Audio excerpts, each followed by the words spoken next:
King who fought for his people. Full story. ಬಹಳ ವರ್ಷಗಳ ಹಿಂದೆ ಅಮರಗಢ ರಾಜ್ಯ ಎಂಬ ದೊಡ್ಡ ರಾಜ್ಯ ಇತ್ತು. ಆ ರಾಜ್ಯದ ರಾಜನ ಹೆಸರು ರಾಜಧೀರೇಂದ್ರ. ಅವನು ಬಹಳ ಶೂರ. ಆದರೆ ಅವನ ದೊಡ್ಡ ಗುಣ ಏನೆಂದರೆ ಅವನು ತನ್ನ ಜನರನ್ನು ತನ್ನ ಕುಟುಂಬದವರಂತೆ ನೋಡಿಕೊಳ್ಳುತ್ತಿದ್ದ. ಹೃದಯ. ರಾಜ್ಯದಲ್ಲಿ ಬಡವರಿಗೆ ಅನ್ನ, ರೈತರಿಗೆ ಸಹಾಯ, ಮಕ್ಕಳಿಗೆ ಶಿಕ್ಷಣ ಎಲ್ಲವೂ ಚೆನ್ನಾಗಿತ್ತು. ಜನರು ಸಂತೋಷದಿಂದ ಬದುಕುತ್ತಿದ್ದರು.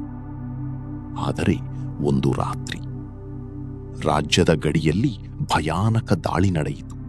ಕಪ್ಪು ಕವಚ ಧರಿಸಿದ ದುಷ್ಟ ಸೇನೆ ಗ್ರಾಮಗಳನ್ನು ಸುಡತೊಡಗಿತು.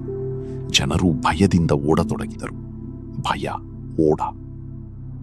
ಅದೇ ಸಮಯದಲ್ಲಿ ಒಬ್ಬ ಸೈನಿಕ ಅರಮನೆಗೆ ಓಡಿ ಬಂದು ಹೇಳಿದ, ಮಹಾರಾಜ, ಶತ್ರು ಸೇನೆ ನಮ್ಮ ರಾಜ್ಯದೊಳಗೆ ಬಂದಿದೆ. ರಾಜಧೀರೇಂದ್ರ ತಕ್ಷಣ ತನ್ನ ಕತ್ತಿ ತೆಗೆದುಕೊಂಡನು. ಕತ್ತಿ.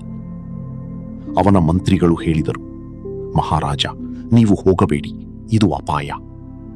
ಆದರೆ ರಾಜನು ಹೇಳಿದ, ನನ್ನ ಜನರು ಕಷ್ಟದಲ್ಲಿದ್ದಾಗ ನಾನು ಅರಮನೆಯಲ್ಲಿ ಹೀಗೆ ಕುಳಿತುಕೊಳ್ಳಲಿ. ಕಿರೀಟ. ರಾಜನು ತನ್ನ ಸೇನೆಯ ಜೊತೆ ಯುದ್ಧಕ್ಕೆ ಹೊರಟನು. ಮಳೆ, ಗಾಳಿ, ಕತ್ತಲೆ ಯಾವುದನ್ನು ಲೆಕ್ಕಿಸದೆ ಅವನು ಜನರನ್ನು ರಕ್ಷಿಸುತ್ತಿದ್ದನು. ಒಂದು ಗ್ರಾಮದಲ್ಲಿ ಒಂದು ಚಿಕ್ಕ ಮಗು ಬೆಂಕಿಯ ಮನೆಯೊಳಗೆ ಸಿಕ್ಕಿಕೊಂಡಿತ್ತು. ಎಲ್ಲರೂ ಭಯದಿಂದ ನಿಂತಿದ್ದರು. ಆಗ ರಾಜಧೀರೇಂದ್ರ ಬೆಂಕಿಯೊಳಗೆ ಓಡಿ ಹೋಗಿ ಆ ಮಗುವನ್ನು ರಕ್ಷಿಸಿದನು. ಬೆಂಕಿ, ಮಗು. ಜನರು ರಾಜನನ್ನು ನೋಡಿ ಅತ್ತರು. ಇಂತಹ ರಾಜ ನಮ್ಮ ಭಾಗ್ಯ. ಪ್ರಣಾಮ. ಕೊನೆಗೆ ದೊಡ್ಡ ಯುದ್ಧ ಶುರುವಾಯಿತು. ದುಷ್ಟ ಸೇನೆಯ ನಾಯಕ ಬಹಳ ಶಕ್ತಿಶಾಲಿ.